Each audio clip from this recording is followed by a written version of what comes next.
So very warm welcome to everybody here, and I hope all of you are well under the difficult circumstances. It's my pleasure and privilege to have all of you for the thesis defense, PhD thesis defense of Nachiket Kelkar. And please mute your microphones and also in between, if you want to send any questions, put it in the chat box. So I'll be doing the following now. I'm going to introduce a few important folks who are part of this process. I'll be sharing my screen soon. And then after that, we'll go on to the defense. Yeah, so it's my pleasure and privilege to welcome Dr. Mahesh Rangarajan, Professor Mahesh Rangarajan, who's the external examiner for Nachiket's PhD defense. He's currently the Vice Chancellor of Kriya University, and until recently, he was the chair, Ashoka Archives of Contemporary India, and the head of the Department History, Professor of History and Environmental Studies at the Ashoka University.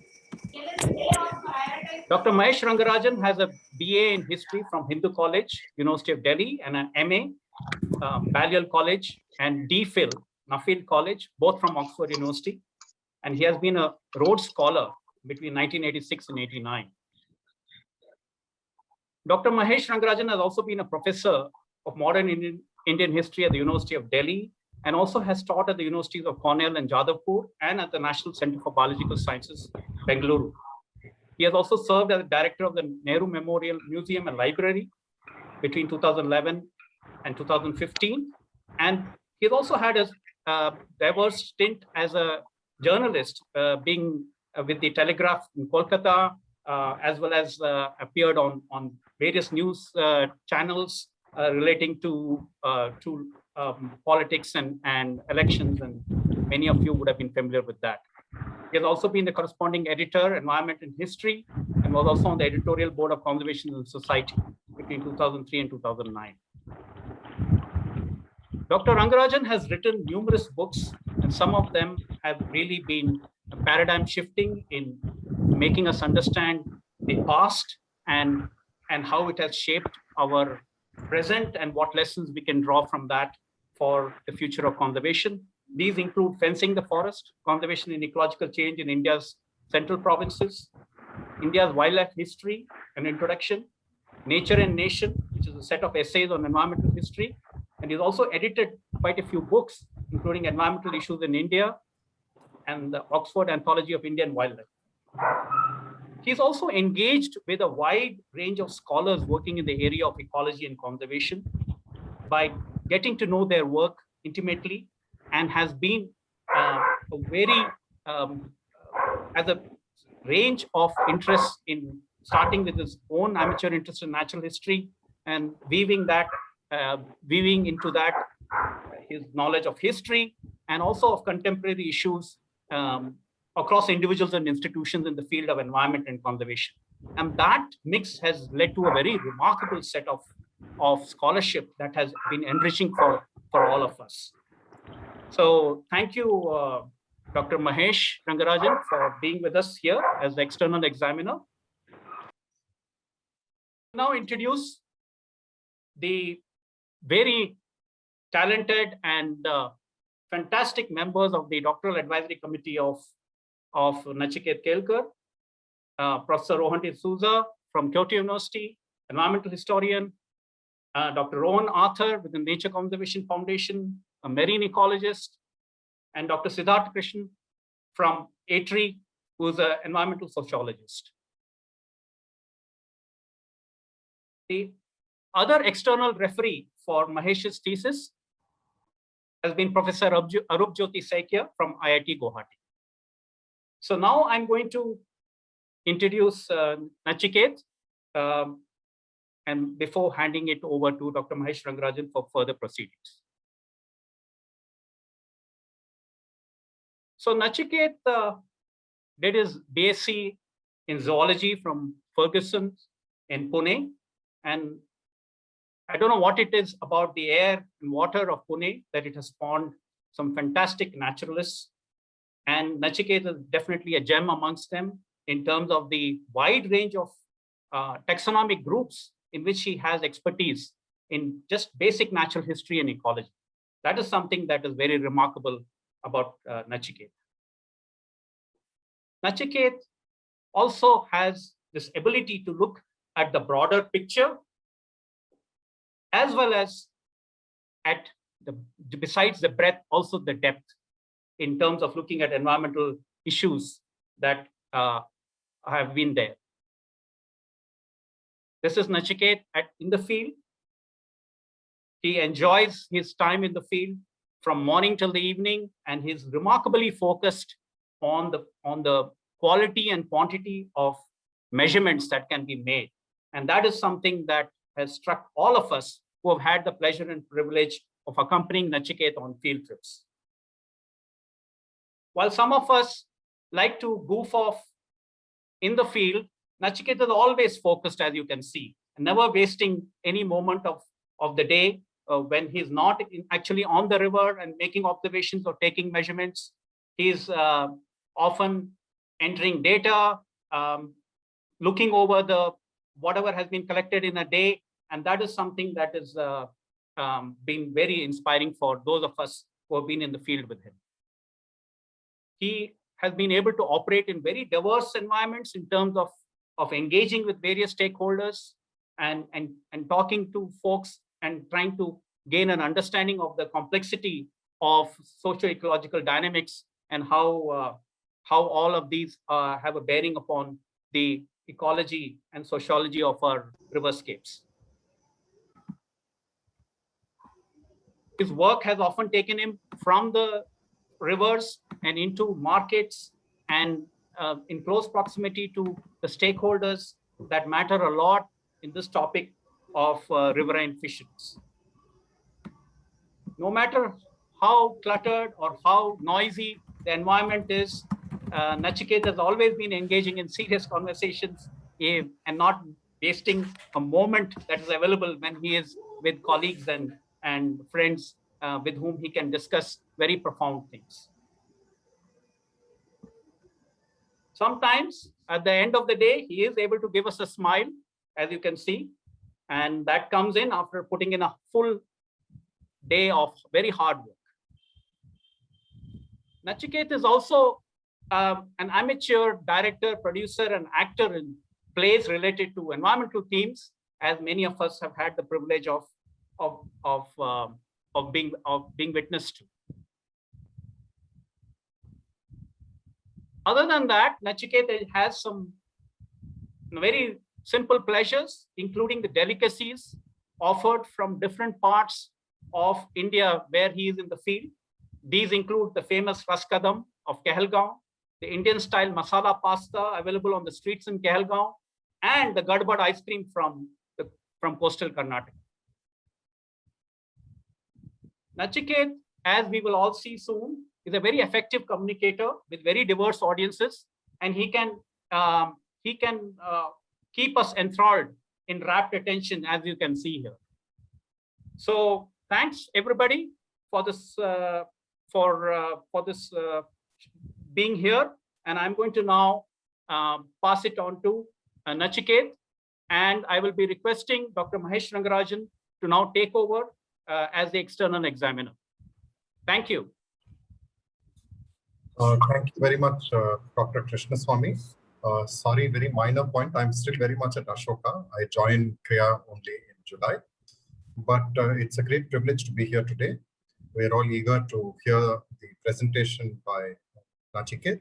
So without further ado, I will now request him to please address all of us. I'm sorry we're not here in person, but Nachiket, I think you will agree with me that Zoom is better than no one else around here at all. So please do go ahead at your comments. Thank you. Thank you very much, Dr. Jagdish, for that really kind introduction, although you had promised that it will be a more formal one, but I'm really thankful for that. And also Professor Mahesh for being here today. and to my doctoral committee members also. Today I'm going to present my PhD thesis defense. The thesis is titled Riverine Ecology and Institutional Interplay, which is a study of conflict and adaptation in Gangetic fisheries. And I have been working in the Gangetic Plains since 2006 when, can you see the slide change? No, it's not changing. Now? Yes, yes. Okay. So in 2006, when I first visited Bihar, that was to study the Ganges River dolphin for my master's dissertation, which was to look at interactions between fisheries and river dolphins, primarily thinking of fisheries as a threat to this species.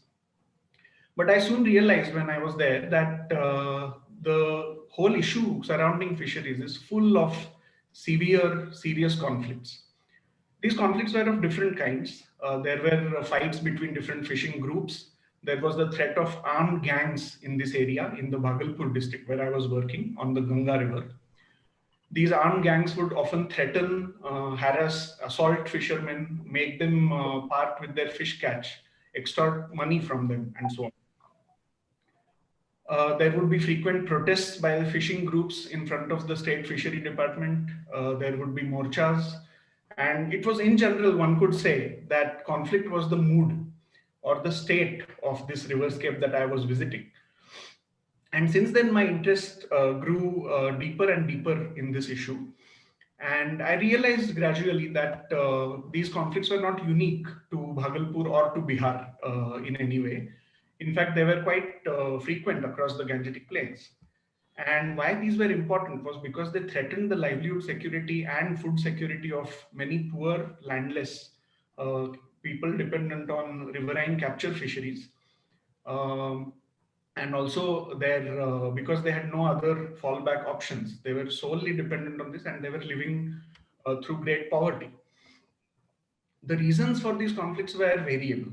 There were many historically contested issues over fishing rights and access. There were caste and class-based conflicts. Also, the last few decades had particularly seen major declines in river fish production, which was also affecting people. And also the main issue, one of the stark issues of these conflicts was in terms of the violence that these people had to witness and experience on a daily basis, almost, which made it a very serious human rights issue as well. Now, riverine capture fisheries have often been thought as a site for conflict. In some ways, it has been assumed that conflict would be inevitable in such a setting as riverine capture fisheries. This is because fisheries are common pool resources, or they're typically open access, which means that there are no barriers to entry and exit of people in and out of the fishery. There is also this issue of intersectorality, or the uncertainty about boundaries of fishing rights. Because fishermen are mobile, they typically straddle across the boundaries of multiple institutions, which might land them in conflicts, jurisdictional conflicts in particular. Fishers also use or negotiate their access through informal and customary modes, which also contrast with the more formal and legal means of delimiting rights in these riverscapes. Further, fisheries has always been marginalized because of the dominant agrarian order that was fixed on land-based revenue extraction and fixed arrangements of tenure. So to theorize resource conflicts, some standard explanations have been advanced. Some of them linked to ecological scarcity and what is called Malthusian overfishing, which says that there are simply too many fishers. And because of that, they exceed the capacity of the fish resource to provide for fisheries, which leads to conflicts through competition. There are also institutional constraints because of what I just described, that they are not able to adapt to the changing nature of the very dynamic riverscapes.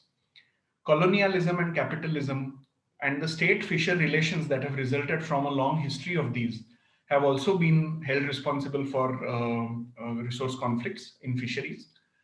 And finally, there are cultural factors like social stratification by caste, other cultural differences, intergroup differences in terms of fishing practices or gear use, which have been known to lead to resource conflicts. Yeah, so what we see is here is that there is a need for interdisciplinary understanding of these resource conflicts. Only ecological or only social descriptions are not enough. Ecological descriptions mainly focus on issues of efficiency, scarcity, and so on, whereas social descriptions, sociological studies mostly underplay or tend to underplay the ecological underpinnings of these conflicts. There are also differing normative concerns and politics that come with which lens we use to understand these conflicts. However, there is scope for cross linkages. If we can try to integrate the material and the symbolic dimensions of conflict that coexist simultaneously, we may be able to explore why these conflicts occur, how they originate, how they are transformed through a more interdisciplinary understanding. And for this, we need to turn more towards cultural practices, both in ecology and the social sciences in this understanding, to have a broader conception of resources. Resources are not just fish, water, and space, but they're also linked to identity, they're linked to dignity, rights, and so on.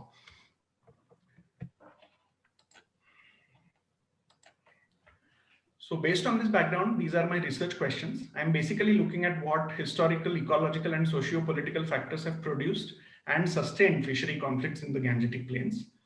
What are the conflict narratives and how have they changed over time? To examine the implications of institutional interplay with a very dynamic hydrological setting in these river floodplains of the Gangetic Plains and what they mean for conflicts over rights and access. How these conflicts occur in relation to river fish productivity and environmental variability, as well as fishing impacts, fishing pressure. And finally, to see the impacts of conflicts on river ecology, conservation, fishery-based livelihoods, and the possibilities of adaptation. This is my thesis outline. I have 5 research chapters apart from the introduction that I just gave and the conclusion. These chapters deal with a historical overview of these conflicts, what has been the history of shifts in institutional management of these conflicts over fishing rights and access in relation to a very dynamic and shifting land-water boundary in these river floodplains. The importance of ecological variables in producing different outcomes of these conflicts. And finally, what are the relationships between identity politics and ecological change, as well as history and social factors underlying these conflicts. I'll just give an overview of methods before getting into the details of each chapter. I used history research and archival methods as well as policy analysis for these chapters for my historical overview as well as other chapters. I also conducted extensive interviews and focus group discussions with documentation of oral histories and local ecological knowledge, which was used across most of my chapters. I also used remote sensing methods and mapped institutional boundaries on this dynamic floodplain to understand this interplay. Chapters 4 and 5 mostly focus on the hydroclimatic trends and their influences on the fish ecology in interaction with the fishing pressure that these fish resources have to bear, and what are their implications for conflict. And finally, I synthesized these in my concluding chapter. So my study area is the Gangetic Plains. I mostly focus on Bihar. However, there are also I also conducted some work in West Bengal and Uttar Pradesh. And as you can see, the Gangetic Plains are a really dynamic, unpredictable sort of meandering system, like you see in this animation here.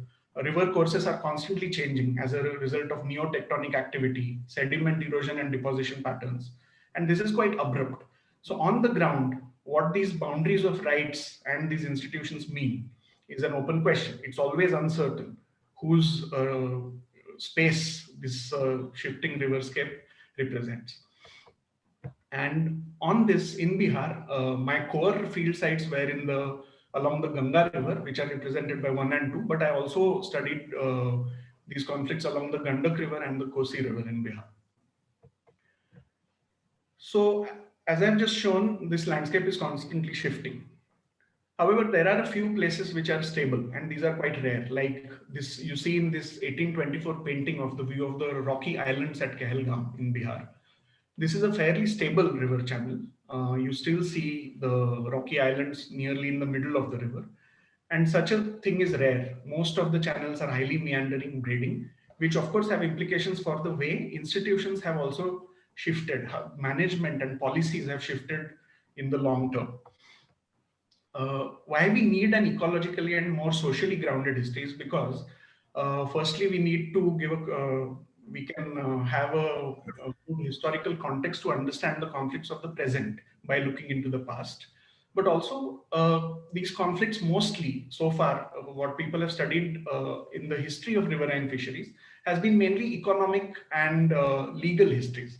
You know, who got the rights, what were the litigations at those in those times, and so on. And broadly, the beginning of the period that I choose for this is the takeover of the East India Company in 1757, and I track the broad shifts in um, fisheries management since then. What we see is that there was a shift to systematic, very systematic forms of taxation under the new economic and legal order that was established under colonial rule as compared to previous administrative regimes. And the way these discourses on river fisheries have shifted is quite interesting.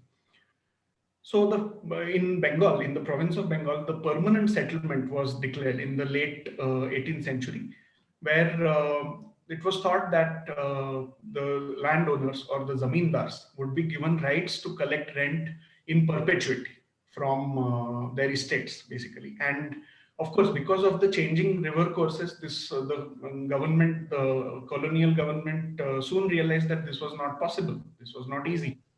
But in the process, what this led to was a consolidation of this sort of private property idea in terms of rack renting peasants, extraction of rents that were very hard on them.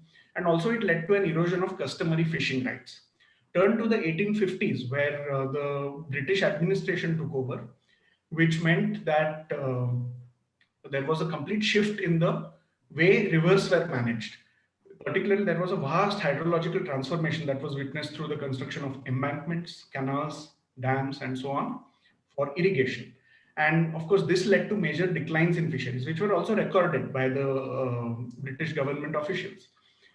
But the discourse that came up was that the local people are imprudent, they're ignorant, they don't fish sustainably, and those are the reasons for overfishing, which is ultimately leading to the ruin of an abundant resource in fisheries.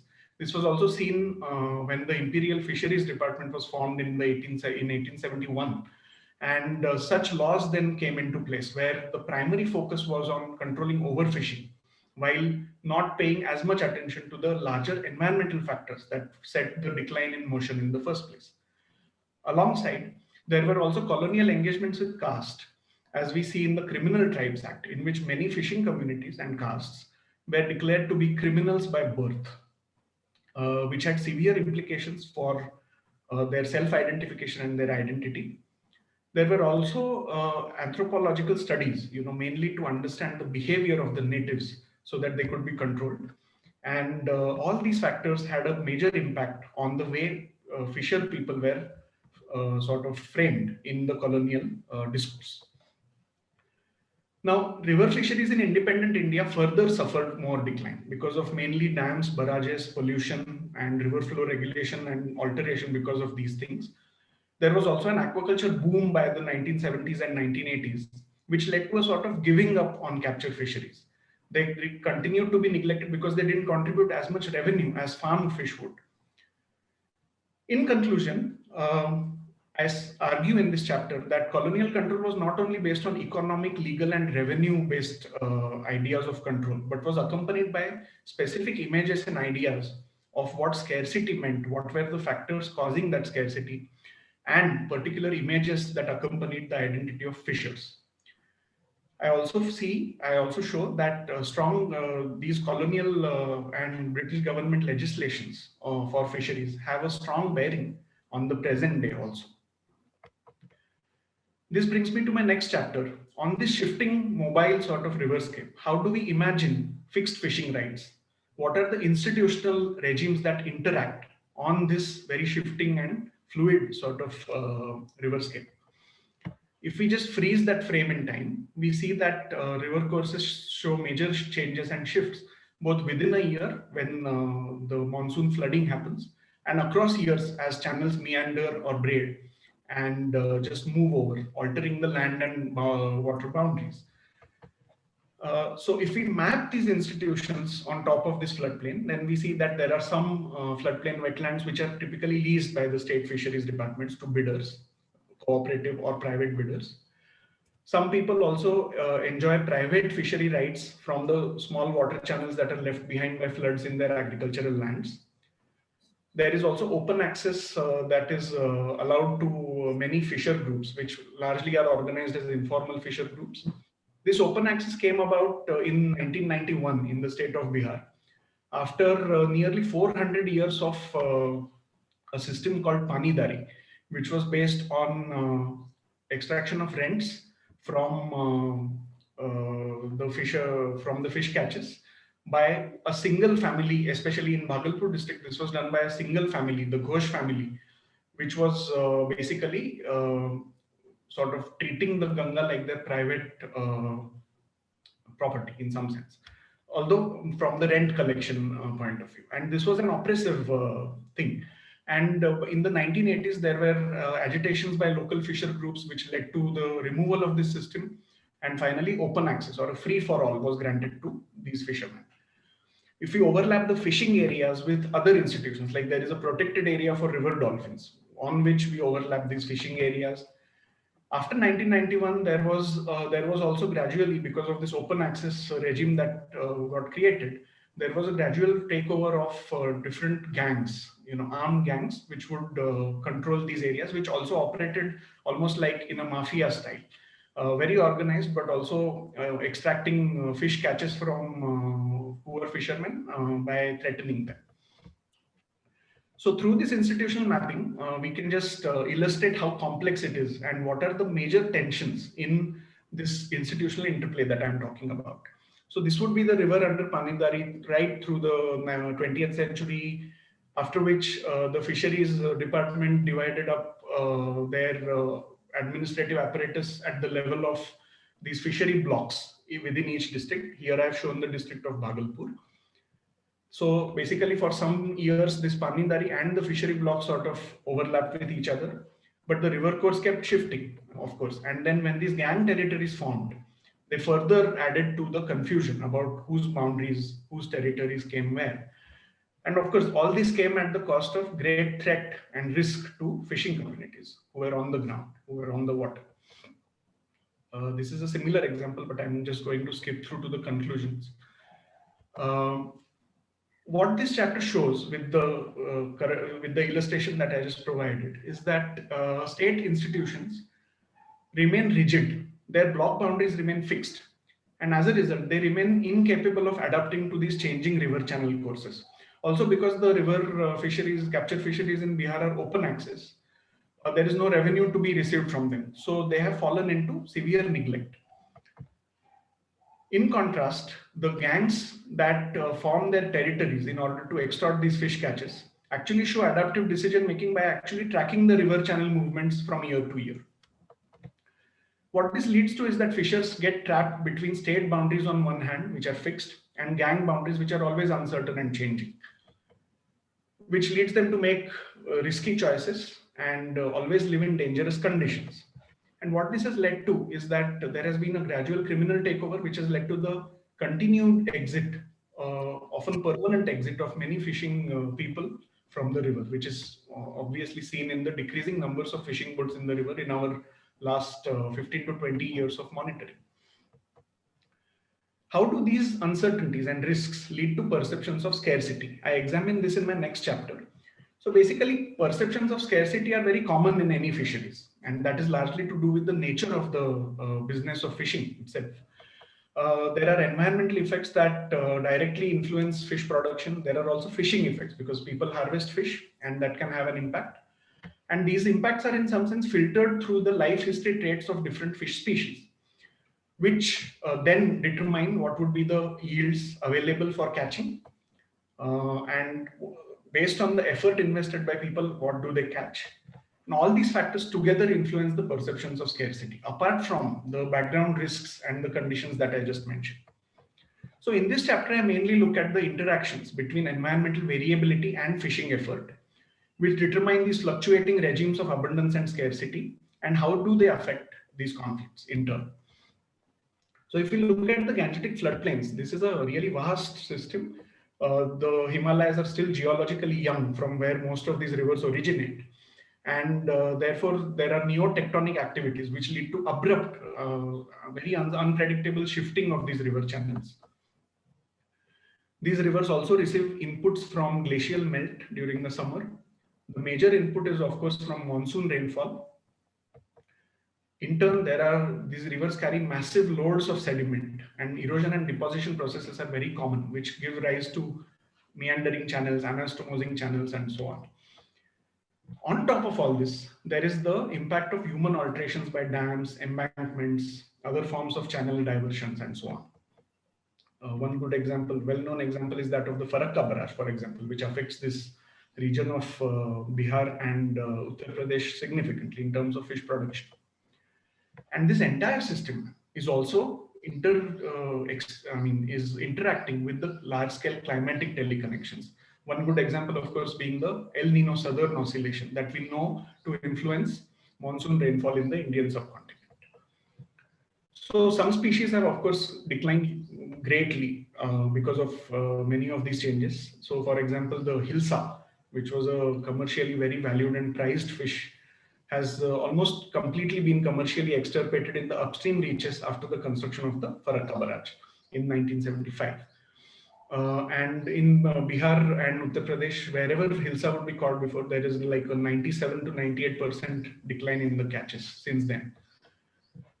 However, while fishermen understand the impact of these barrages on river fish species, they mainly blame overfishing and destructive fishing as the primary causes of the declines of most fish species. Now, the production biology of different fish species depends strongly on the flood pulse as well as on the dry season. So the flood pulse is like a waveform that passes through the river, causing nutrient and sediment exchanges, changes in food availability, which then result in physiological and reproductive cues for fish to track, and therefore time their reproductive behavior as well as dispersal and migration patterns. All these factors together influence the availability of fish stocks for fishermen. This is just to illustrate this. This is from the Ganga River. This is what can be called an ichthyograph, which shows where the different fish species are placed in relation to the flood pulse in terms of water temperature and river discharge. And we see that most fish life histories are sort of focused around around this flood pulse. So I conducted time series analysis of fish yields, hydroclimatic variables, and fishing effort over a period of almost 20 years, for which my collaborator and I had long-term fish catch and effort data from this region. I must make a point here that the relationship between fish yields and catch per unit effort is not always proportional. There can be non-linear relationships also, determined by spatial gear use, where people choose to fish, how they choose to deplete a particular resource, and so on. I mean, a particular stock of fish and so on, which can give rise to two patterns: hyperstability and hyperdepletion. Hyperstability meaning that your catches continue to remain stable even though the stock declines or the yield decline. Whereas under hyperdepletion, your catch typically shows a change, whereas the fish stock is actually not declining, but your catch still declines. And there are various factors that can cause this. So these were factored into these analysis as well. Temporally, also the nature of fishing effort is different. There are typically there is a summer fishing peak and a post-monsoon peak fishing period. Whereas in the monsoons and in the winter season, there is typically low levels of fishing. And what we see is that fishing effort actually tracks the stronger of the flood pulses because they yield a greater abundance of fish resources to harvest. Here you see in 2013 and in 2016, the floods were quite strong. And you see the fishing effort expressed here in terms of number of fishers, also tracking that change. Whereas in 2014 and 2015, the flood pulses were weak, as shown here. And there you see a delinking of the fishing effort, the number of people who were actually fishing, and the nature of change because of the flood pulse. There are some long-term trends that are also evident. For example, the proportion of catfish in the total catches has consistently been increasing in the last 60 years, whereas carps and other fish species have declined. And these trends in the data set that I analyzed for the last 18-20 years, we found that there was these trends differed across fish groups also. Catfish and perciform fishes did not show a consistent trend, whereas shrimps, carps, and clupeids showed different trends. Shrimps showing a decline across almost all seasons. And the general trend was that the yields of these fish species declined in the summer, in the dry season, especially in the months of March, April, and May. And in the post-monsoon, not as much, but the yields increased during the monsoon period, offset by the flood pulse strength. So if we track some of the dominant environmental trends, what we see is that there has been an increase in the amplitude of the flood pulse. And here it's shown with the increasing variability in the amplitude of the flood, which has led to an increase in the variability in river flow. So you have less water in the dry season, but a much stronger flood pulse. And this pattern seems to be now emerging along the Ganga River. I also found that fish catches mostly peak during the La Nina years, where the flood pulses were typically strong because the monsoon was better. Different fish groups also responded differently. So typically the large sized fish species, which were the flood breeding and single pulse spawning fish, mostly were affected by these changes in river flows, water temperature, and El Nino linked droughts, whereas smaller species were positively affected by changes in river flow.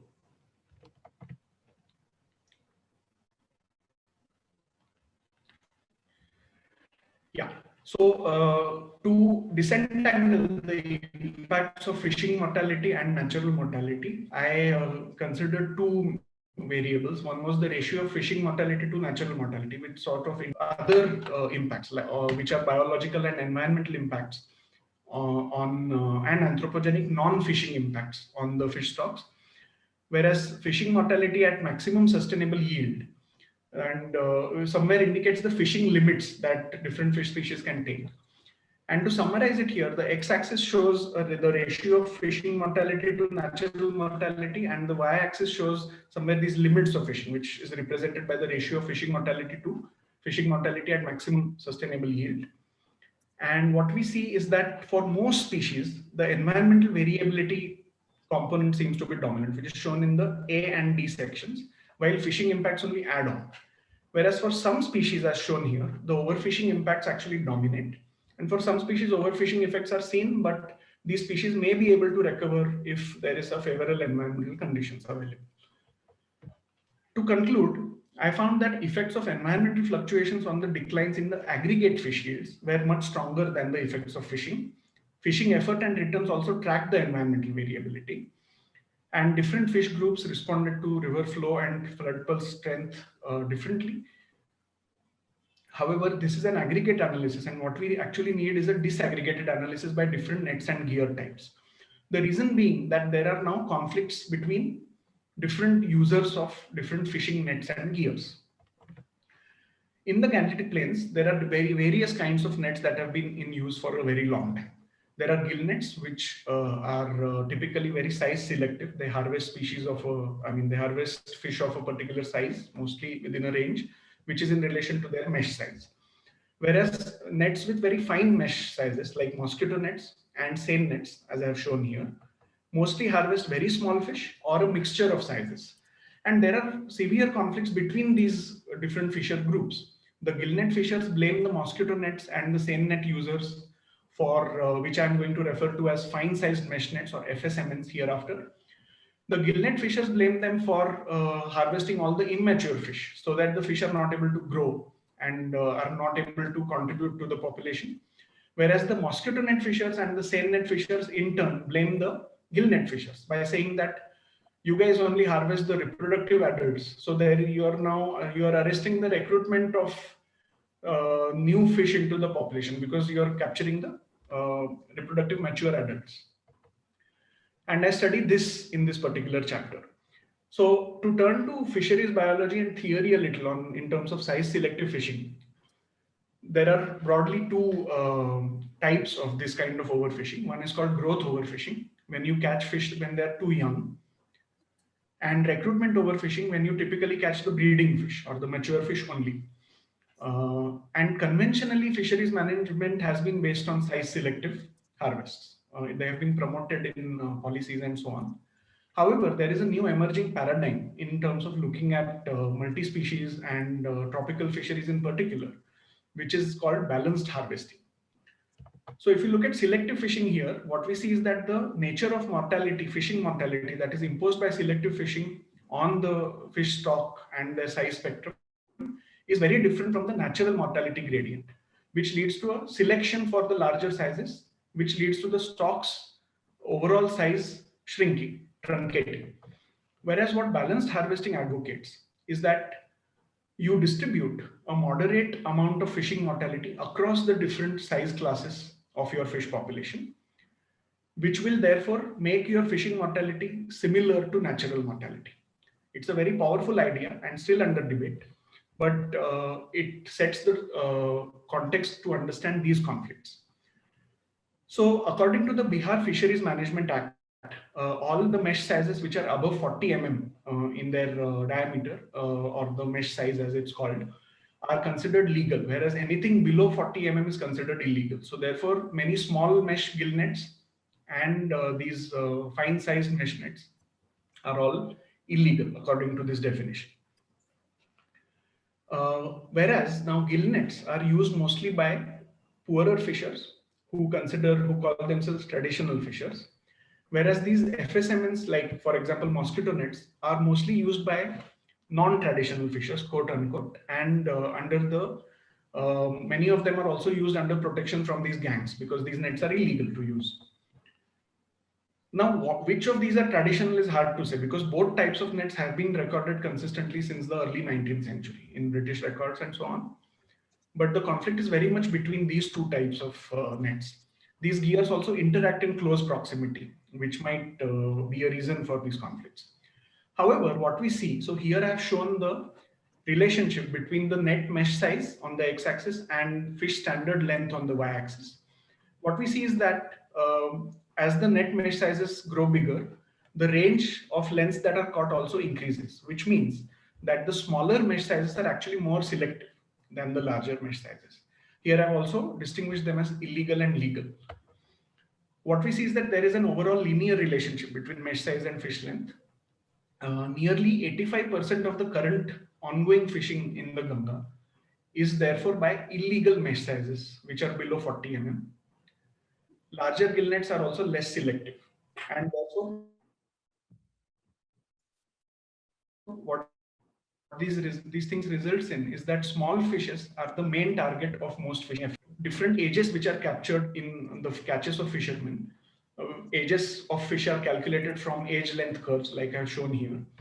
And if you look at this graph here, we see this kind of pattern that mostly small fishes, probably within the first year of their life, probably immature, are mostly the dominant part of the catch. But if you look at this pattern carefully, this is a highly productive way of fishing, and it also mimics the balanced harvesting state as is shown over here. And most species out of the 60 species that we analyzed show this kind of pattern, that mostly immatures are caught and in decreasing proportion mature fish are caught. I also looked at long-term trends, and what we see is that the gill nets don't show any clear trend in the catch per unit effort, whereas the FSMNs show weak decline. And based on some correlation analysis, I found that there was no effect on the FSMN catches on the GNF, the gill net catches. And when we looked at individual fishing gears, we found that the declines due to gill nets are seen for 9 of these gears, whereas declines due to mosquito nets are seen for only 3. Mosquito nets and other types of small mesh nets are seen only for 3 types. If we look at the contribution of fishing in relation to the length at maturity, we see here that this red line indicates the limit of overfishing. Anything above this might be overfished. What we see here is that most of these fish are large-sized catfish and carps, which are being captured in the larger nets. But most species that are caught in smaller gill nets and these fine-sized nets actually do not show signs of overfishing according to the fishing mortality data.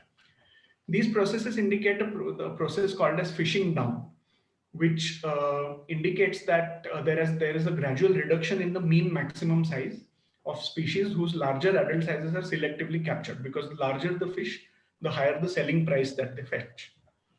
So to conclude from this chapter, I see that there are divergences between fisher perceptions of the gear use impacts on the yields of fish and the catches and the actual ecological evidence. In fact, what we see is that this fishery, which is open access and unregulated, fairly completely unregulated, might actually be existing by default inadvertently in a balanced harvesting state. We also see that legal gill nets had probably greater negative impacts on fish catches than illegal small mesh nets. Apart from minimum mesh size restrictions, which already exist, there is probably a need to also regulate maximum mesh size restrictions so that the breeding adults of many of these species are not caught. But what these gear use conflicts tell us, and this analysis tells us, is that ecological narratives have been employed by these different groups of fishers to basically represent social conflicts. And these social conflicts are over forms of identity, because these different gear users come from different fishing subcastes. And it's likely that these conflicts are actually narrated in the form of narratives related to ecological sustainability of these gears. Whereas, as we have already seen, the main impacts are because of environmental change. So in my final chapter, I explore a little more in terms of these, what these, all the conflicts that I've discussed mean for new and emerging conflicts over identity politics. To put this in perspective, we see that caste politics, particularly by ascendant castes in a democratic system, are a highly competitive field, and many groups are engaged in certain social assertion for the goals of economic empowerment and for social development. And therefore, the question is, who is then a traditional fisher, in this whole caste and identity politics sphere? And basically, some occupations, like many of these fishing castes, practice this as their caste occupation, because they have been traditionally recognized as fishing castes. Some of them also because they have the knowledge and skill, for example, to weave their own nets, to mend those nets. They can be considered as traditional by different groups of fishers, even though they may not be necessarily from the so-called traditional fishing castes. But as has been said by many scholars, traditional identity is fluid. It can be invented. It can also be positioned strategically in response to political change and social change by communities. And this is particularly seen as these fishing communities interface more and more with state conservation and development schemes, which seek to involve communities in both conservation and for their development. And what these schemes do is that they typically target the traditional fishermen. So what this has led to is that there are new conflicts emerging over the resource of traditional identity, not the resource of fish and water anymore, but of identity. This has implications for caste-based small party politics in Bihar, which is seen in the rise of this recent party which promises electoral representation to fishing communities, called the Vikashshil Insan Party in Bihar. And while this is an important opportunity for social assertion, we don't see any link with ecological sustainability or livelihood security interwoven in the discourse of these parties. What this has led to is that what I call the post-river stage of these fishery conflicts, where the river and the fish cease to matter to these people, but becoming traditional fishermen is more important than ever. And so you have a river where there are many traditional fishers in government records who actually never fish. With this, I will broadly summarize the conclusions of my thesis. Conflicts have both material and symbolic dimensions. And as we see through what I have just said, conflicts over resources gradually shift and become conflicts over identities. Fisheries have been continually marginalized, and gradually they seem to be taking the form of what can be called a criminal political economy. For example, like sand mining, where the nexus between crime and the state sort of seems to be taking of the form of a new institution in itself and controlling fishing-based livelihoods. This has led to weakened community institutions and a continuing rapid exit of fishers, often permanent, from the river. So I just spoke about the post-river stage of fishery conflicts, but what we probably will see is the post-fishery stage of the river in turn, when most of these communities would have exited from the current situation. My research presents a critical engagement with these resource conflicts in terms of trying to unpack these binaries that we often make between legal and illegal fishing, or the assumptions that we make about what is traditional and non-traditional, or the meanings of overfishing in themselves. What this points to is that there can be complicated trade-offs between ecological sustainability and social justice, like I've shown through the example of the illegal and legal fishing nets, for example. What we need to do is, while tracking these fishery systems as dynamic socio-ecological systems, is that we need to be mindful of the fact that these trade-offs can exist.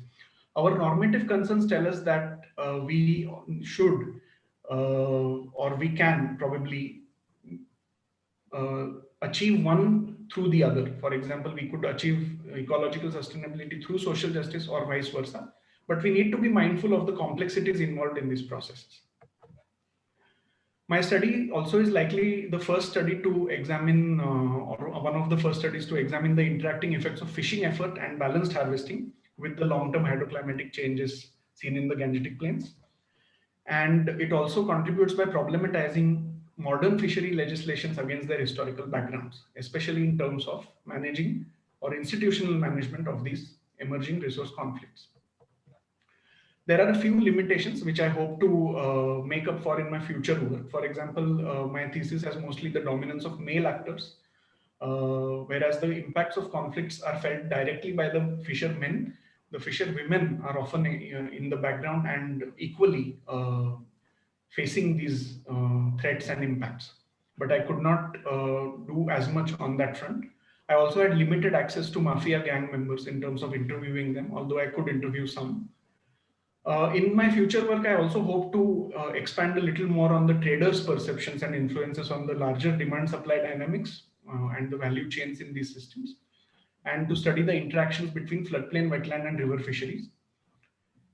Also, the cultural histories of fish species. So I have largely focused on the life history and the biological analysis here, but I hope to do more on the cultural side, what fish are preferred culturally by different groups and how they may be linked to the conflicts between them.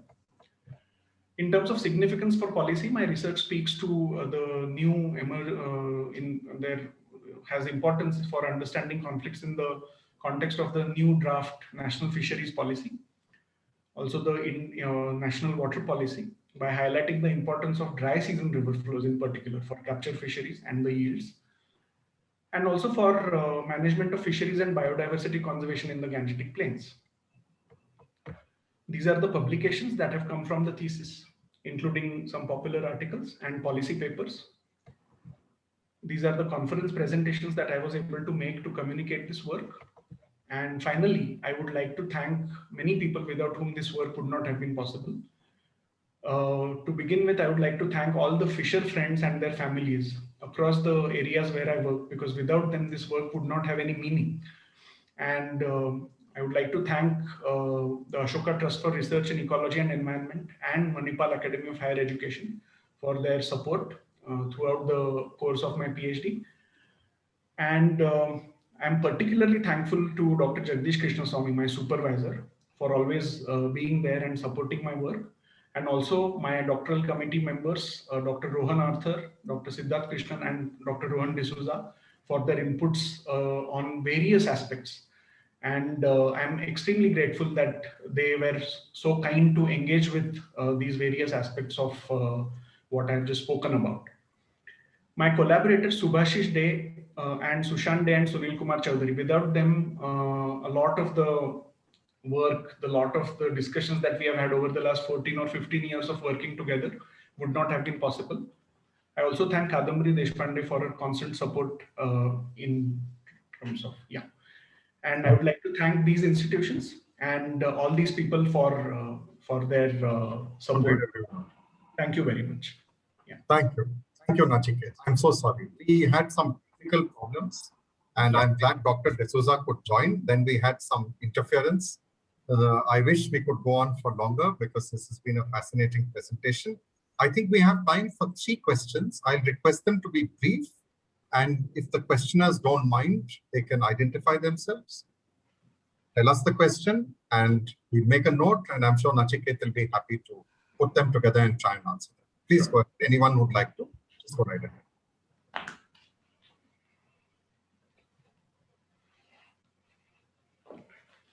It's not possible, there are no questions. Nachiket, hi, excellent presentation. This is Robert from IISER, Kolkata. I just wanted to ask you about, you mentioned about environmental fluctuations causing the decline of fisheries. Can you elaborate on that a bit? Did you look at trends, or are these sort of fluctuations or trends that are causing this decline? Yeah, so I have not, of course, I was not able to present that in much detail here, but I have looked at mostly time series analysis of these trends corresponding to the time series for which we had fish catch and yield data. Mostly through time series regression models and so on.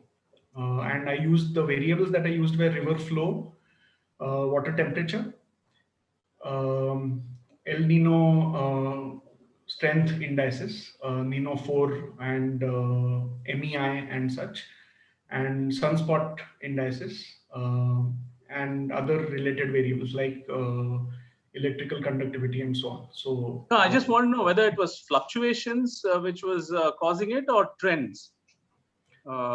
Oh, okay. Yeah, the increasing trend of the, the amplitude in terms of the seasonal flows. So a stronger flood, but a poorer flow in the dry season. So those were one of the main factor causing these.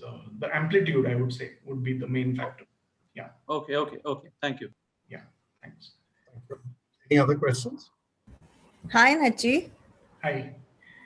Great presentation and so much fantastic work. I have a quick question about your natural mortality in fish. Is this, when you say natural mortality, are you looking at only like death? Okay, let me step back a minute.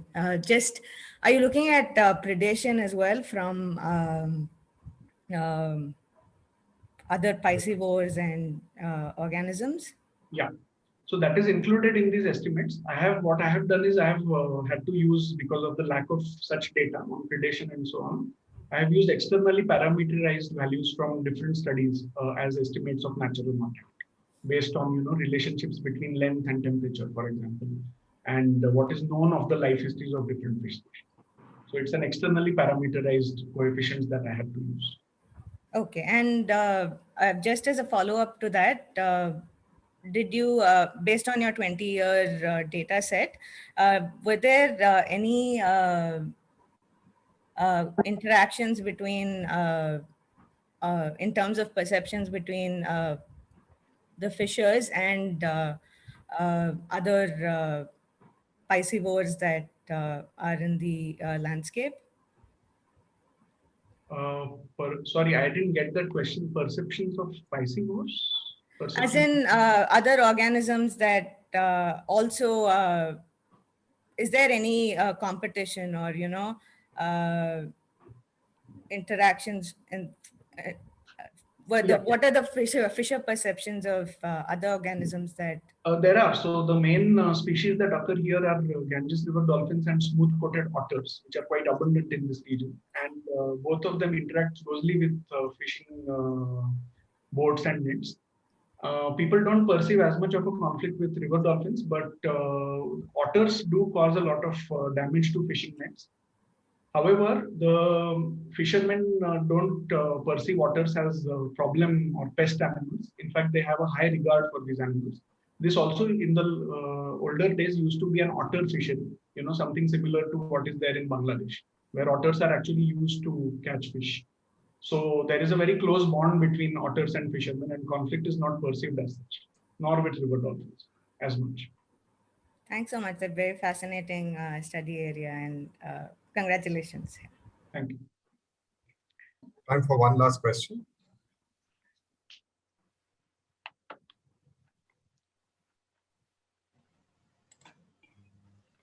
Hi, this is Ranjit. Nachiket. Yeah, so you mentioned two types of fishing gear where we are talking about the legal and illegal sizes of the fishing nets. But then there are other things which is at what depth these fishing nets are operating, like Bada Jal or Bazal, we say it's kind of, bottom trawling, what we see in the sea, that kind of things happen when you use the Bada Jal, whereas the mosquito net is mostly operating on the surface. And you must know about all the trophic level in which all these species are available. So how does that affect the overall thing?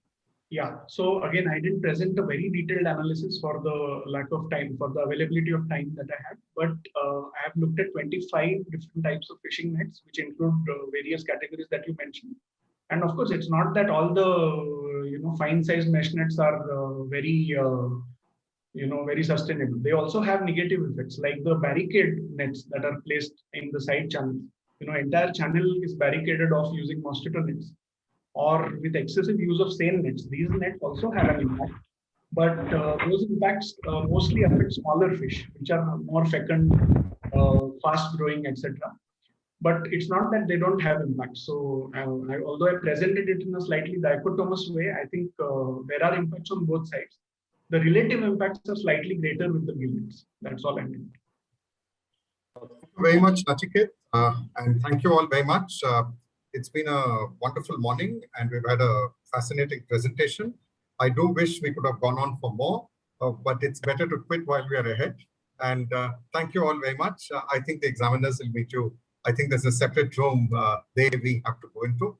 But thank you all very much. Today would definitely have been incomplete without such a serious and focused audience. I want to thank not only those who raised such pertinent questions, but all the others. Listening is as important as speaking. And thank you very much, Nachiket. Goodbye. Thank you very much. Bye.